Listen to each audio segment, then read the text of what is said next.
Hello দর্শক বন্ধুরা, সবাই কেমন আছেন? জুয়েল ইলেকট্রনিক্স বিডি ইউটিউব চ্যানেলে নতুন আরও একটি ভিডিওতে আপনাদেরকে স্বাগত। বন্ধুরা, এখানে সেকেন্ডারির জন্য আমার টান দিতে হবে 24 ভোল্টের জন্য 71.2 ভোল্ট দিতে হবে।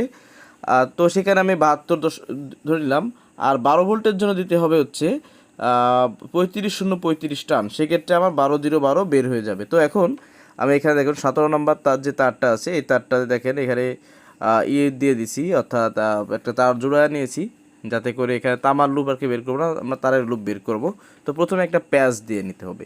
এই প্যাচটা দিলে এটা টাইট থাকবে, বেশ ভালো হবে। এই হচ্ছে বিষয়। তো এখানে আমার কিন্তু টান দিতে হবে হচ্ছে 72 টান, ঠিক আছে।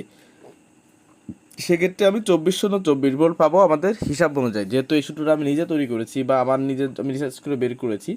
তো এই হচ্ছে বিষয়। তো এখন বিষয়টা হচ্ছে, প্রথম পার্ট যারা আপনারা দেখেননি তারা ডেসক্রিপশন থেকে ভিডিওর লিঙ্কে ক্লিক করে কিন্তু প্রথম পার্ট দেখে নিতে পারেন। সেক্ষেত্রে আপনার কি হবে, এটা বুঝতে সুবিধা হবে, ঠিক আছে। আর যারা প্রথম পার্টটা দেখেনি তারা আমি বলবো যে এই ভিডিওটা এখন এটা না দেখে আপনি প্রথম পার্টটা আগে দেখে নিন। সেক্ষেত্রে আপনার এই ভিডিওটা বুঝতে অনেক সুবিধা হবে। তো এটা কিন্তু খুব ছোট্ট একটা ট্রান্সফরমার এবং হেভি ভালো মানের একটা কোর। তো এখানে প্রাইমারিতে আবার বলি, এখানে প্রাইমারিতে ইউজ করা হয়েছে হচ্ছে 22 নাম্বার SWG 22 নাম্বার তার, আর সেকেন্ডারিতে ব্যবহার করতে হচ্ছে SWG 17 নাম্বার তার, যেটা 10 এম্পিয়ার আরএমএস প্রডিউস করবে। এবং এটা যদি লোডে দেন সেক্ষেত্রে 15 থেকে 18 এম্পিয়ার নিশ্চিন্তে এটাতে লোড নেওয়া যাবে। তবে ওই পরিমাণ এম্পিয়ার যদি এটাতে লোড নেওয়া হয় সেক্ষেত্রে গরম বেশি হবে।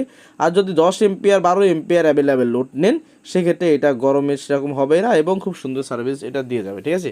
তো এই যে এখন দেখতে পাচ্ছেন যে পেঁচানো হচ্ছে, এই পেঁচানোটা আমার পেঁচাতে হবে হচ্ছে ওই যে প্রথম দেখালাম যে 72 টান দিলে আমাদের 24 ভোল্ট কিন্তু মানে 24 ভোল্ট কিন্তু কাউন্ট হয়ে যাবে, ঠিক আছে।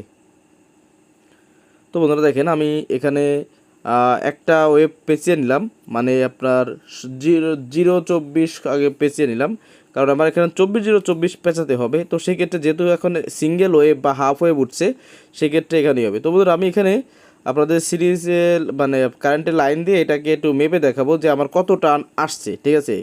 আর এই আগে একটা কথা বলে নিই, এই এই ট্রান্সফর্মারটা হচ্ছে আমার বড় ভাই সমতুল্য একজন ব্যক্তি, যার অর্ডার হচ্ছে 24 ভোল্টের যেন উপরে না হয়।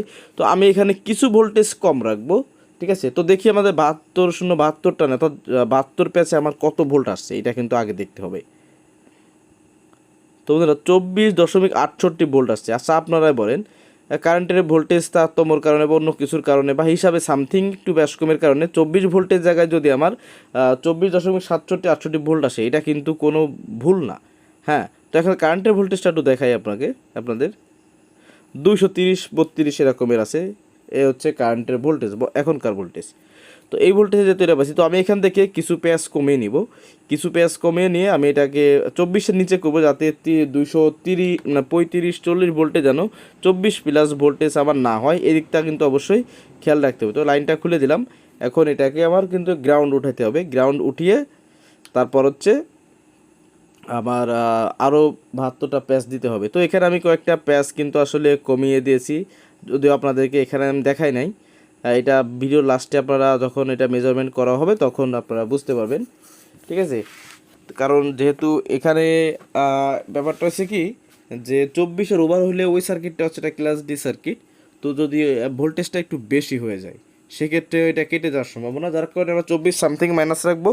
তাতে করে যখন ভোল্টেজ 230-এর পরিবর্তে 35-40 উঠে যাবে তখন আমার ভোল্টেজটা ঠিকঠাক থাকবে। তো দেখেন এখানে আমি একটা তার, মানে তামার তারটা ইনসুলেশন উঠে নিয়ে এখানে লতা তার পেঁচিয়ে দিচ্ছি। তারটাও বেশ ভালো মানের। এই তারটা পেঁচিয়ে দিয়ে এখানে জ্বালাই করে দিলে কিন্তু কাজ কমপ্লিট।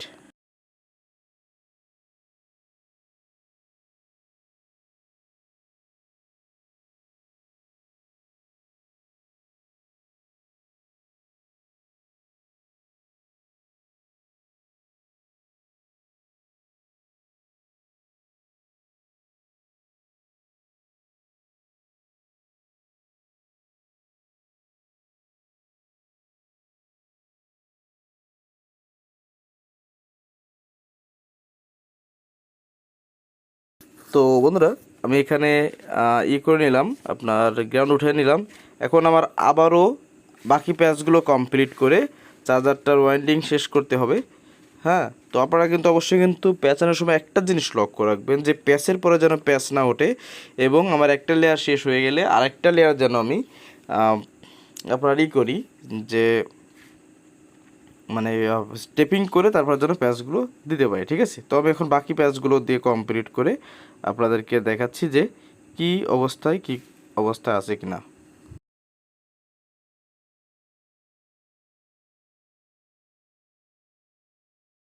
তো টোটাল কমপ্লিট করার পর এখন এটাকে আমি মাপ দিব যে আমার কারেন্টের ভোল্টেজ কত আছে, আউটপুট ভোল্টেজ কত আছে।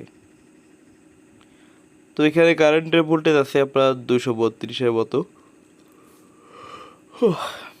আর 12-0-12টা একটু মাপ দিয়ে দেখেন, 12-0-12 মানে এটা 0 মানে 12 ভোল্ট পাক্কা আছে, এই সাইডে 12 ভোল্ট পাক্কা আছে, তার মানে 12-0-12 কমপ্লিট। এবার দেখবো 24-0-24 আমার কি আছে। তো 23.67 ভোল্ট, 23.6 ভোল্ট, 6 ভোল্ট বা 7 ভোল্ট এরকম। তো আমি যে মেজারমেন্টটা করছি আসলে আমার মেজারমেন্টটা অ্যাকুরেটভাবে কাজে দিয়েছে। তো আজকে ভিডিও এই পর্যন্ত রাখতেছি, সবাই ভালো থাকুন, সুস্থ থাকুন। আর এটার প্রথম পার্ট কিন্তু বন্ধুরা যেটা না বললে নয়, সেটা হচ্ছে এটার প্রথম পার্ট আপনি পেয়ে যাবেন হচ্ছে এই ভিডিওর ডেসক্রিপশনে। সেক্ষেত্রে আপনার ট্রান্সফর্মারটা দেখে মানে ভিডিওটা দেখলে আপনাদের কাজ শিখতে বুঝতে অনেক সুবিধা হবে। ঠিক আছে, তো ভালো থাকুন, আল্লাহ হাফেজ।